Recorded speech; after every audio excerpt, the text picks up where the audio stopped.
What's up, my folks? I hope everyone is doing good and getting along grand. Before we do this video, I'm going to reply to a bunch of comments about collars, okay? First of all, what I say on these collars now listen to me what I'm saying. For the money, that's a good value and it's a good collar. Second, the reason why I say felt, that felt line right there, more so than that lamb's wool fleece and all that stuff, is because these are for collars that are for chain duty. I'm talking about dogs that are going to be on the chain with a collar, not walking or looking pretty or none of that. You got one dog and you want to spend a bunch of money on a collar, that's fine. But I wouldn't use the, be careful with the lamb's wool or whatever you want to call it, because you're going to come out there one day, if you got that dog on a chain, and that shit's going to come apart and he's going to be 2 sizes too big, and all you're going to have is a collar right there. I'm just telling you, man. There's a reason why I tell these people things. And for people to call a man's product, if you got a real game dog, that's like insulting to me, because I've raised a shitload of dogs on these type of collars and Stillwater type of collars with good duty service out of them. Very good. I'm telling you, I've got Stillwater collars that's older than, probably longer than most people been in dogs now. And there's a reason why I say, and for the money, a man, okay, for 18 bucks, a man can change his collars. For $180, you can change 10 dogs. A $50 collar, think about it, man. It's going to make people wince. I'm not saying there's not better, but I'm saying for the value, I give this man an A+. I'm not getting fucking promotional fees from him or not. I don't even know him. You know, I'm just saying, for you guys that want to know, a lot of you guys like me, they ain't gonna go look around and hunt and shit. I had a lot of questions about collars, and these are good for the money, real good for the money. I mean, then I'm doing about two a week until I get the whole yard done with them, you know. But you know, it is what it is. I mean, like I said, I got a whole, you can raise, believe me, you can raise very real bulldogs on these type of collars, the Stillwater collars. I got a couple of the them red ones, Canine Athletes Performance collars, you know. There's different things in it, like the 2-inch wide collars. You got to use them to see. I just like the felt line. For my dogs, I think that felt line 1.5 inches, change them about once a year or so. There'll be a good service out of them. These are the 2-inch wide. They're thick and a tough collar, but in the summertime, it'll dig in their neck. You know what I mean? So there's different times for that shit and different type of dogs, you know. But anyway, that's what I'm saying about that. It's almost insulting to do that. You can't do that. Not here, man. You got something to say about it, or if you got a better option, you put the info up, the contact info, and prove it, you know. But, you know, like I said, I got Stillwater collars that's probably, this one right here might even be 10 years old. Come here.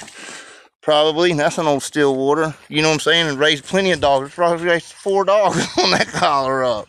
You know what I'm saying? You know, give it up. But anyway, people were asking what the next plan was for me.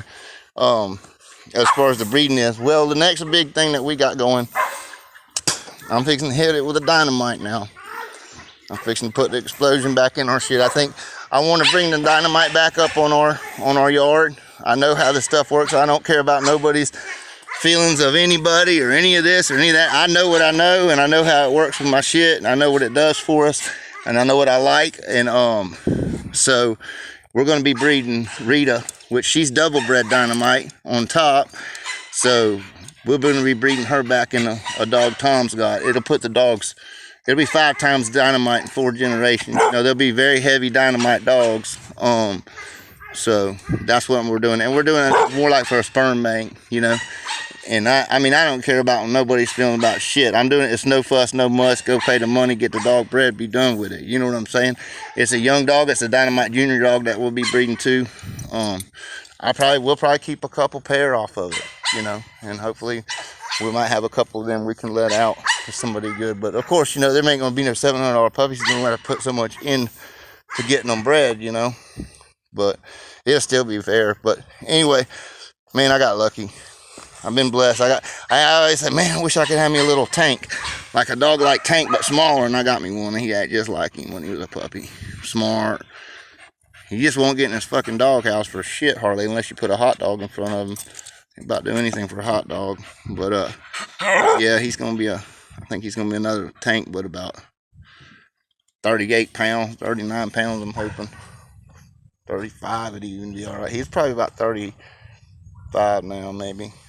32 maybe. But he's about 7 months old now almost. So I'm hoping he ain't gonna get too much better. He might get a 40-pound dog. So that's a lot. That's a big jump down from Tank. That's a blessing to me.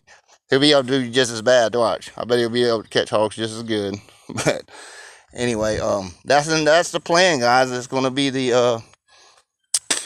that's the next breeding that I got planned to do. It'll be after November, in between November and December. I will be taking a bitch up there to breed it. It's funny, I was looking at my KP Jeff Roach said, look at these dogs, that Tom's got, and I just happened to look at a couple of the pedigrees. Because let's be honest, like I tell all y'all, don't be surprised when I go get go breed to a real heavy red pirate dog back in my stuff too.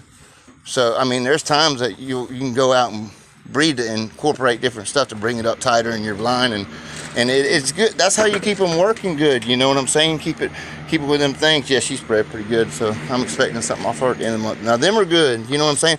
And when I bring that dynamite shit back in, any of my stuff, it can go back into any of it, even back into this. I mean, it'll go into any of it. So it's like a little investment. What you doing, girl? So, but. Yeah, I mean, I've already thought about that too, later on down the road. Just building blocks one thing at a time. Going back maybe in breeding one of my red bitches back into some more red pirate blood, and bringing that up closer, and then doing another heavy dynamite red pirate cross, down the road, But if it all works out and they all act good and they all look good, and everything's good, that's the way we're going, which you can probably clearly see it. But that for right now, we're going to just one thing at a time, go right back into that dynamite and bring that up closer, because it crosses phenomenally with our shit like Rita and stuff, phenomenally with that stuff, that velvet stuff. I was very surprised how good that stuff crosses. What's up, girl? She's dirty. She's another little one. Not gonna be very big. What's up? You ain't got nothing on you, Deacon. But yeah, I mean, this right here is that cross, the dynamite turtle buster, outlaw niggerina. That's what this cross is. That's the same thing that's in the pen bred right now for the guys that was asking. It's this same dog right here, same litters is this stuff, and that's the cross, and that's actually the blood we're making. We're just bringing some stuff up closer and bringing it in tighter. It's funny, like I was getting at when you I was looking at the pedigrees, and Bill, I know Bill and Tom don't like each other. I don't care. They got their own little thing going on. Just go where the dogs are at. And it's funny. I was looking at the pedigree. Even Tom even got a dig in on Bill. He's calling him Fat Sissy on the pedigree. That's funny. Them guys are funny as shit, man. I was reading that and that tickled me. I was like, oh, Tom fucking hammering on Bill hammering on him. Oh my God. But yeah, it is what it is. You gotta go, like I've always preached, I go with what works for me, and I know it works for me. So that'll be the next breeding that I plan on fucking with outside the yard. I don't know what else I'll do, but that one we're gonna get done this year, probably around Christmas time. We're gonna get that done. But anyway, folks, y'all take care and y'all keep on bulldogging.